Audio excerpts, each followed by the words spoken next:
Amerika Serikat menyatakan telah menembaki dan melumpuhkan 2 kapal tanker minyak berbendera Iran di kawasan Selat Hormuz.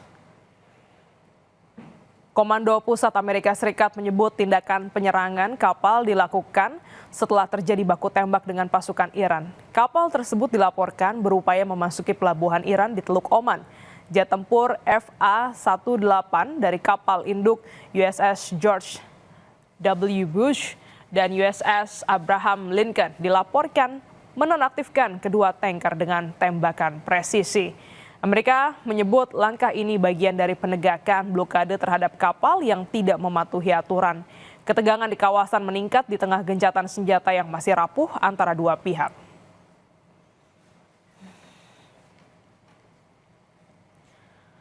Kapal induk Prancis Charles de Gaulle bergerak menuju selatan Laut Merah untuk merapat ke Selat Hormuz. Di Selat Hormuz, kapal induk ini akan menjinakkan ranjau serta melakukan pengawalan.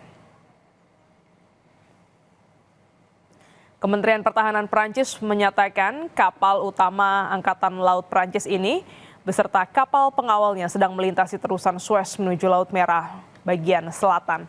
Ini adalah misi gabungan Inggris-Prancis untuk memulihkan keamanan maritim di Selat Hormuz. Misi ini berbeda dengan Freedom Project yang diluncurkan Amerika Serikat.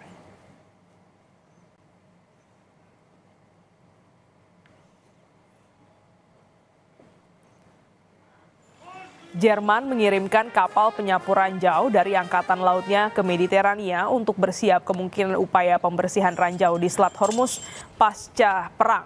Kapal Fulda meninggalkan pangkalan Angkatan Laut Kielwijk pada 4 Mei dengan 45 personel yang akan berada di laut sekitar 2 pekan. Kapal ini mengakhiri penugasan yang sebelumnya sebagai bagian dari misi Organisasi Pakta Pertahanan Atlantik Utara.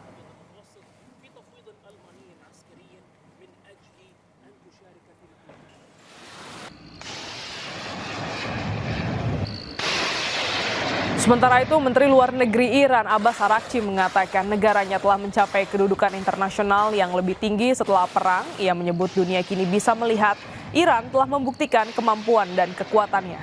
Araghchi mengatakan fase kerjasama baru antara Iran dan negara-negara lain akan segera tiba.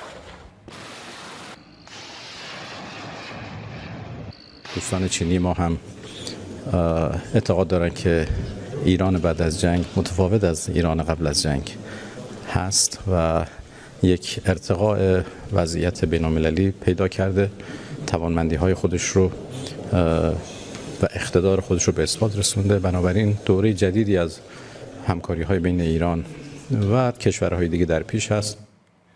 Rusia mengklaim menembak jatuh ratusan drone dan rudal Ukraina dalam serangan besar menjelang perayaan Hari Kemenangan. Serangan ini sempat mengganggu operasi bandara dan memicu pengetatan keamanan di Moskwa.